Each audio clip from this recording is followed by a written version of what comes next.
So, Thought Bubble 2025. Yeah. And it's the Sunday, and we're into the final couple of hours, and we're here with Lyndon White. And I've gone his name. I want to say Ellie, innit? Thank you. Oh, In it. Ellie, Yeah. Ellie, innit? Thank you very much indeed for taking the time to talk to me, considering that, as always at a show like this, and has just been demonstrated, your expertise is constantly being called on, and this is reflected in the body of work that we've got in front of us. First things first, how's the con been for yourself? Really good. Really good. Like, we've sold loads, nearly sold out of some stuff, managed to touch base with some editors and some people that I only get to chat to at this show. That balance of exhibiting and networking, but yeah, really good weekend. Mm-hmm. It's really positive. Sales? Really good sales, yeah, done really well. I think we covered most expenses yesterday, so very good. Okay. Very happy. Once you clear your hotel, that's always a good, yeah. Then you start into the bar bill, and then everything is just gravy after that, which is fantastic. I've obviously been a big fan of the books that you've brought out up to now, but you've got new stuff. And I've been kind of like off the radar, I will say, for the last year or so I'm kind of been playing catch up. Cool. Considering that you have got certainly two in front of us, which we're going to showcase in a second. But, what has been the things that people have been most drawn to when it comes to your... So, you've known me a while. Since Candles came out, people have been asking... Candles. Is it gonna be more candles? Are you doing more of it? Because, Actually, no, that's fine. Yeah, there you go. Excellent. No, it's perfect. You keep talking. Nailed it. Ellie, you're doing fine. That one is my baby, the one that I'm the passion project that I got to make, and it's been really successful. It's the one that got me into Waterstones and comic book shops and doing signings, and people want more of it, and I've wanted to do more of it, and it's just things have not quite lined up. There's a couple of the industry side stuff that's got to line up for you to make that next book. So I've been navigating that, and the script's written. There's a lovely 40-page preview on my table that's been on here. Indeed. It's here. Embers. Well, okay, we're getting it in stereo. Nice. Embers, which is set a few years before the events of Candles. It's another standalone story, and it's about Idris going back to his hometown to save it from a big fire demon and the people who banished him as a child. So tonally, a little bit darker than Candles, but very much that same style, that same world, and there's just more story to tell. And I hope to do this as a series. Don't take this the wrong way, but I actually am really glad that this preview is of an oversized print, because it really does showcase your fantastic art style. While the smaller books are great, it's great to have that oversized presentation. It's like the European book format, and a lot of people have said that my stuff does appeal to that crowd. It means the artwork can have more room to breathe, and I paint a lot bigger than the actual books are printed, so you can actually see the details a bit more. The lettering can be a bit bigger. Sure. You can do more of it. We'll see. We've still got some of the print run left of Candles, so when that's out, and maybe I'll have a new home for it, it might be that bigger format. It'd be nice. Fair enough. But we'll see. Yeah, watch this space. It really can depend on which publisher you work with, though. Some of them, if you're printing that book format, you are looking at the overseas, but it also means you've got to navigate where the book's going to be placed on the bookshelf. Sure. So, Candles has been placed in the kids section. It's been in the graphic novel section. It's been, floating around the fantasy bit. It depends on the bookshop where they put it. I find that interesting. Obviously you have written all ages, and the books are pitched very much as an all ages book, but it has such deep wells of storytelling, and I think that's what drew me in at the end of the day. Then you are talking about topics and subjects which are a little bit more adult themed. Yes. See where I'm dovetailing into here? Like a pro. That's utter bullshit. You know it, but we'll go. I'll take it, and I'll say thank you very much indeed. After the Fire from yourself, I'm just...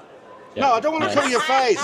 There you go. There you go. So After the Fire is part of a national project that was funded by the government, the Arts Council, and a couple of different bodies, and it was to 60 different places that were libraries, community spaces, art centres, all got awarded a grant to make a piece of artwork. And the idea is it would be about tie into Remembrance Day and World War II, and what it meant at home and on the home front. Barrow Library got awarded one of these grants. They know LICAF, Licks Comic Art Festival, and they put me in touch, and Barrow Library got this grant, and they like comics, so they said, can we make a comic? So about 2.5 months to 3 months of my year has been working on this comic, because really lot of work. When you are honouring the memory of the people that are represented in the book, how much of I'm not going to say a burden, but how much is it on your shoulders then, say, from honouring your own characters, if you know what I mean?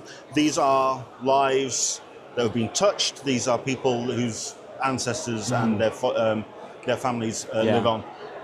What's that kind of dichotomy like? How's that kind of balance been? Yeah, I think so. There's definitely a responsibility to get it right. Yeah. I've spent a lot of time before any artwork was done, meeting with community groups, historians, archivists, really getting a crash course history of Barrow and what the impact the war had to Barrow. For anyone who doesn't know, that's where the dockyards are. They built ships and submarines there.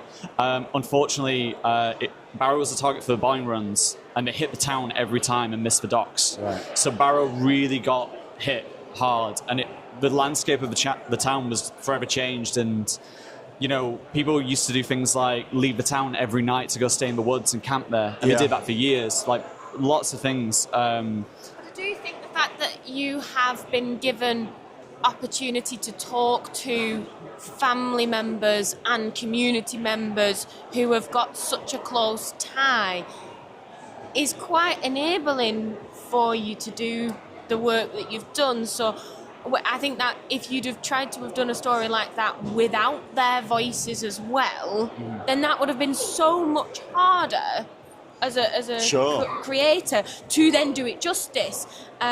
If anything, I would have thought as well, with how much you got out of speaking to people face to face. You went and did interviews, you went and heard the stories and spent a lot of time. You did the legwork. I think that's a real credit to you as well, to say, do you know what, this is something that you did work on and work with to maybe alleviate that a little bit. It was a really good opportunity for people to come forward and just tell stories, and a lot of it was listening and taking note. And it's a 24-page comic, but it's quite a dense comic because a lot happens in just 24 pages. But there was material there that you could fill graphic novels worth of stuff. Was it something that you could have expanded long form? Yeah, absolutely. Like, I mean, given all the time in the world and the research for writing time, like, we could have done something like that, but at the end of the day, this was timeline of when we got to make it. It was always going to be a 24-page comic, but that is now forever connected with Barrow, which I love. That I have a limited amount of copies on my table here this weekend, but if you want a physical copy, you have to go to Barrow Library at the moment and ask for one. Nice.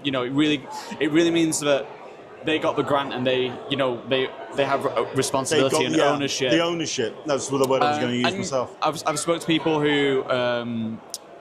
It's a nice thing of local history for the area as well, and I'm hoping it's going to become an educational tool that can be shared in schools and like really show that side of history that doesn't always get shared. And it's been wonderful. I mean, I really enjoyed it, and it was a very different kind of project. I think when they saw my artwork, they could see the scope and the detail, and my artwork can look very shiny. But I think what I really tried to do is, at the heart of the Barrow comic After the Fire, is it's centered around two siblings, Ted and Muriel.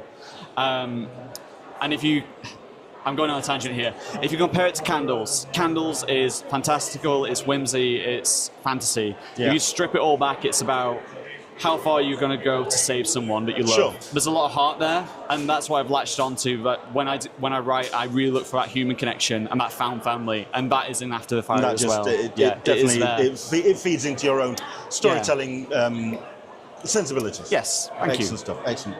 Yeah. We'll wrap things up and say thank you very much indeed for taking the time to talk to us. Anything you would like to say about Thought Bubble between the pair of you?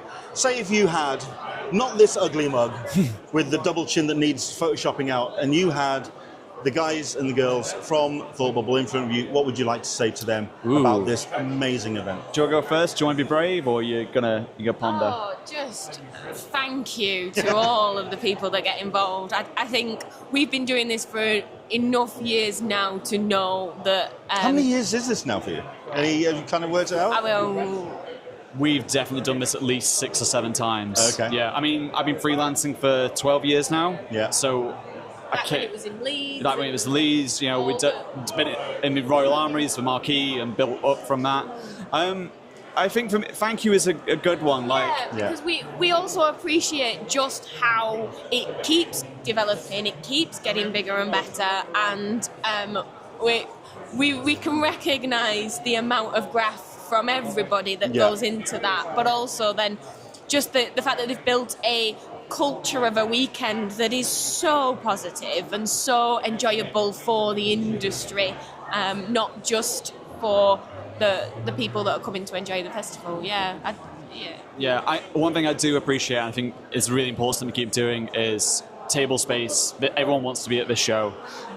I think it's really good that they allocate space for everyone at every single level. So, you know, the person who's coming in with their first comic and a few prints, they've got space all the way up to... It's a real democratic... and I think that's really important. You've got to give people a chance. And it also... Some people want the indie stuff and designs and, you know, the people... They want to see what's... Yeah, the startups. They want to support the next ones in. They don't always want to get what they could get from a shop. Yeah, and I keep saying this phrase because people ask me about it. I think it's really important to throw the ladder back down. No matter what stage you're at, if you're at my level or if you're further on, you're a veteran and been doing it longer, like whatever stage you're at, it's important to throw it back down for the next people coming. Even if you're exhibiting for your first time, you know, there might be someone coming round who wants to do that, and you have to give them a bit of your time. Because I think it's important. You never know who's going to be the next, you know, jock or whatever, you know, bigwig. Jock's not a good example because Jock's amazing, but yeah. But also just then to keep throwing the love back into the art world. Yeah. That is it, isn't it? You want your art world and your artists and your creators and those that want to appreciate that. You want that to thrive. So yeah. Yeah. I mean, I think also the fact that they curate such a high level and at such a quality, and then they let me in, but they definitely let you guys in, and that's where you absolutely belong. Thank you so much indeed for your... I think I just smacked my microphone. Thank you so much indeed for your time, and thanks for continuing to bring such amazing stories to Thought Bubble. Thank you.